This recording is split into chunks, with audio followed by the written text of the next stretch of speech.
Hey folks, we are Destroy the Planet and we are here to talk to you about our song Follow. Beaten and burnt from the smoke I rise. Keep thinking of the red with him. Came back to haunt your night. And you feel the darkness. It was based on the movie The Crow, but not the first one, the second one. Is that a crow? No, I mean there was a crow in it. Well, I'm trying to be the crow. Oh, okay. The second movie, a friend of mine and I watched it, and we hated it, and we were just sitting around one night, and he was talking about like, man, anybody could have written a better movie, and my idea was, what if the second Crow wasn't about what it was at all, and it was about this guy who dies, and his love for this woman was so powerful that he came back to life and like busts through his grave and comes out and finds the girl but she never liked him in the first place, and so that's terrible. It is, but the point of it was that it would be even that terrible of a story would be better than the City of Angels movie. So that's true. How many times has that happened? I mean, someone likes someone else, but they don't like him back. So, but yeah, the struggle in the song is that you did all of this for this person who's not going to reciprocate. Yep. So that was what the song was about. Thank you, shitty cinema. So it inspires songs for millions. Yeah. So I love bad movies. So if it's bad, I've seen it. So we let's talk about the how we recorded this though. So the original the demo of this song, it was an abrupt start. The song just started and it felt funny. It felt like it should have a beginning to it. So, well, being at sea on a boat made it a little more difficult. Oh, that was thinking of something else. Sorry. So the song abruptly started, and so we wanted to add this intro, and the intro caused infighting and turmoil within your Destroy the Planet band. First 4 seconds of the song almost broke the band up. So describe what it is. So the original version of the song that Trent wanted, I'm going to try my best to replicate how it sounds, but I mean, forgive me for intonation problems and stuff like that. But, it goes something like this.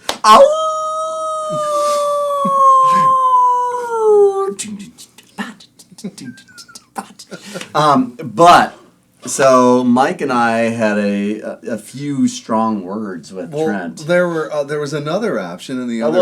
We did. Yeah, option B. Option B were bats. Yeah, so there's two versions of the intro. Very subtle. One with a wolf and one with bats. And so what it was the we needed something, so we started out with some thunder, right? And that is super cliche. I mean, tons of different artists have used it. So then it was like, well, what if you had the thunder and a wolf howling, and that would really set the tone. Some people. It was a great wolf, though. I mean, it was like the best wolf ever. In hindsight, I do. I have a tinge of regret. Yeah, same here. I mean, the album's printed. Sorry, guys. You will never hear the official wolf. I'm going to put it in. Trent might find a clip for you. So here's a space of silence for the clip.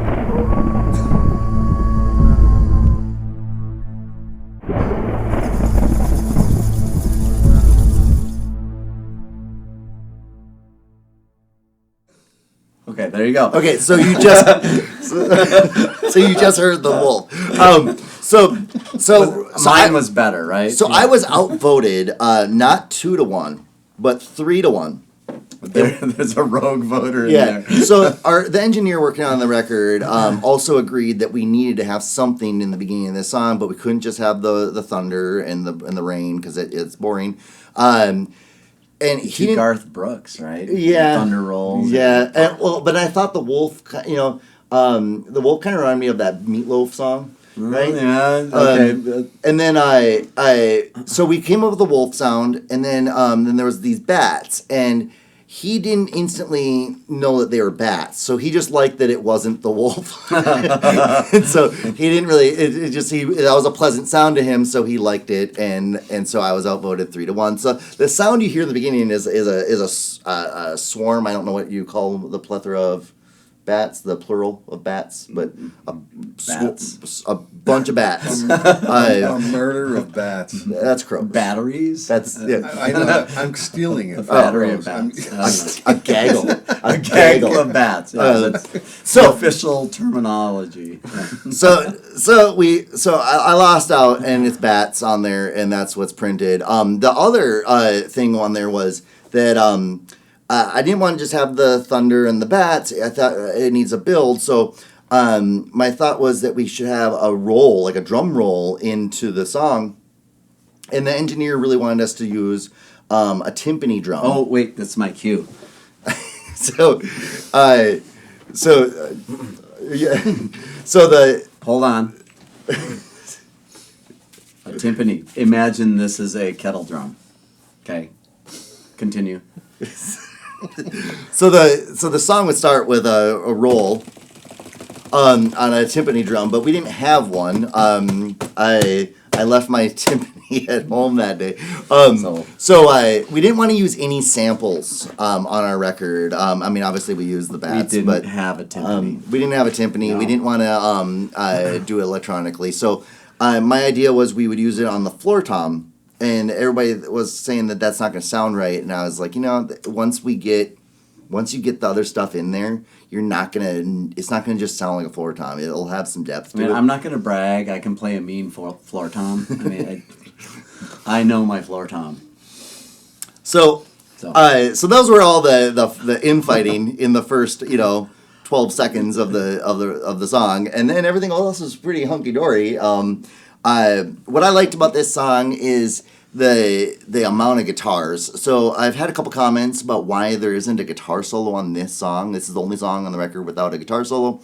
It's because there's tons and tons and tons of guitars on here. There's obviously the acoustic that you hear. There's an electric doubling the acoustic. So we doubled everything on the record. So there's actually an acoustic over on this side of your ear, this side of your ear. We actually cloned Trent multiple times. And then you have the clean electric doubling it, and then you have some electric parts and some dirty parts going on through the song. I mean, there's more than 7 guitars going on at any given time, and then when you get to those builds right before the choruses, there's even more. I mean, I think there's 18 guitars on those builds.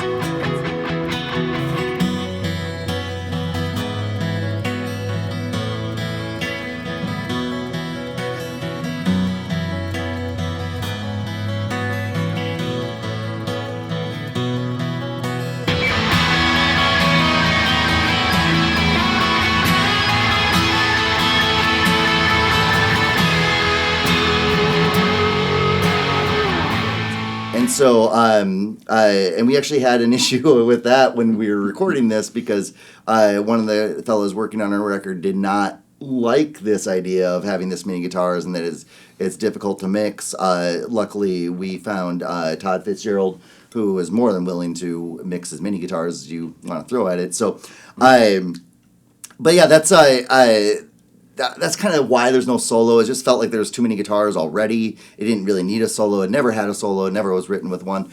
And then the funny thing about the guitars that happened is we recorded obviously we recorded the drums first. The drums were recorded how we made this record. I don't know if we talked about this on any of our other videos, but you play to the demo, right? So yes. So we didn't actually record live. We we recorded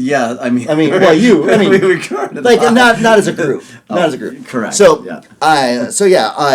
we for the sake of time and just so you don't ruin the feel of the song, what we did is we recorded everything at home as in a demo form to a click, and then brought that to the studio, and then he performed to that. Like I mean, really, if you're on a budget and you're recording, you should have your songs worked out where you could do that. What's nice is then he doesn't have to mix. He only has himself to worry about. Like the record's already there. He can practice to it at home. He can do whatever he wants to do, and he doesn't have to make. If we mess up a part, it's not going to mess him up. So Mike and I just sat in the other room and watched for a day. So after the first day was drums. The second day was when we did guitars, and we started this song with the acoustic guitar first. And so I didn't have my acoustic there that day. That was actually supposed to be on the third day to bring my acoustic in, but we had time to do this one. So the engineer grabbed a guitar off the wall in the studio. It was a J45 Gibson, and he tuned it up for me and got it all mic'd up and everything while I was getting ready. And I went into the room and recorded it, and it didn't take very long. And then when we got back to the to do the electric guitars, we found out we found out we made a mistake. Why does nothing sound right? And our entire record is in E flat except for this song, because I did the acoustic in E. I mean the song's in A, but I mean it was tuned to E standard, and so. It didn't make sense to go back in just because of time constraints and things like that. It didn't make sense to go back in and redo all of those acoustic parts, even though it didn't take that long. It's just like we had already kind of done these songs. So, and it sounded fine. Yeah, it sounded great. So, I mean, that's why we made the decision to keep the song in E, because all the instruments sounded great and everything. You just had to sing to E instead of E flat. That was I wouldn't say it was challenging. You just heard it and you just automatically adjusted. And I mean it was early in the morning, and I just didn't notice. And I mean when you're on the clock, you're kind of under the gun, and every minute is another dollar. And it was you just do the songs as fast as you can and get do them as well as you can. For me at least for the guitar parts. It was we had already recorded all the guitars at a different studio, and could never get back in to do any of the other stuff. And that studio wanted to do guitars first, then drums, then vocals, and such and such. And so I had already done all of the guitar songs, or all the songs on guitar once. So when we got into the studio to work on this, I was able to get all the rhythm guitar stuff done in a day because I'd already done it once. I already had somebody yelling at me that you can't palm mute here, you can't do this here. I already had somebody directing me how to do it. We just had to scrap that whole project and start it again in another studio. So I like the guitar that we used, but the other studio had they had a Martin that I really dug, and I thought that one sounded better, but and also I might think it sounded better because it was an E flat. That could be. And so but yeah, the kind of beauty of this song is that it continually builds. I guess what I like is at the end when we get to the cool bass line. Yeah, it's a note on the bass. This is a very subtle song, and it required a delicate hand to be delicate on the notes. You have to. There's a lot of space. The song breathes, and for you bassists out there, again, you have to think about serving the song and trying to make those notes count for something. So you'll hear a lot of notes that just kind of ring out, root, fifth octave, basic stuff, but played correctly, or if you attempt to play them correctly and serve the song, I think they come across well, and I think we hit it on this song, or I hope I hit it. Mm-hmm. And by the end, I thought, you know what, since there is no solo, there is no guitar solo, and there are so many guitars going on here, maybe this is a moment for the bass to do a little something more. So there's a little bit of a bass outro on this song that is, I think, kind of unique for the album. Yeah, I dig it. It is it's one of my favorite things that I on the whole record, really. It's so there's like an anticipation and anxiety to this song that I just really dig. It's a different sounding song than all of our other songs, but so you got after we get through the bats and the drum roll, the song starts with a nice acoustic sound, nice sounding acoustic like line, but then there's this dirty guitar part arpeggiating, and it's there causing tension, and I really thought it sounds like to me it sounds like reminiscent of Every Breath You Take. Right, Yeah. And just adding some a dimension to the song, and I think it messes the tempo up. I think it feels like it's rushing and pulling you back, and then you get through the first chorus, and we have that little fill, that kind of a band fill, that dun dun dun dun, and it feels like we pulled the tempo back. And we didn't. It's just it's all about playing on the note. No, sometimes I drag the beat a little Yeah. bit, and and then we come back on. But you have to feel the song. But there's so many different feels in this song that just based on the instrumentation is pulling you one way and pulling you another way, and it's really it causes some like kind of fun uneasiness, which it fits the mood of the lyrics and fits the mood of the song. And then we get to the out chorus. It's kind of strange that we have an out chorus on this song. And this bass line comes in, and it's so satisfying. It brings life to the song Yeah. at the end. It's like, and it brings like the the song is a little bit dark. Yeah. Because unsatisfied that you didn't get really what you wanted because you're following, and then all of a sudden it's like, so what? It's kind of like a so what at the end. You know what? I'm going to live life and just be okay with it or something. It depends on how you interpret it. What I love is that this bass line comes in, and it's so satisfying. It finally like it puts it all together. I think it resolves it a Yeah, bit. yeah, it puts it all together.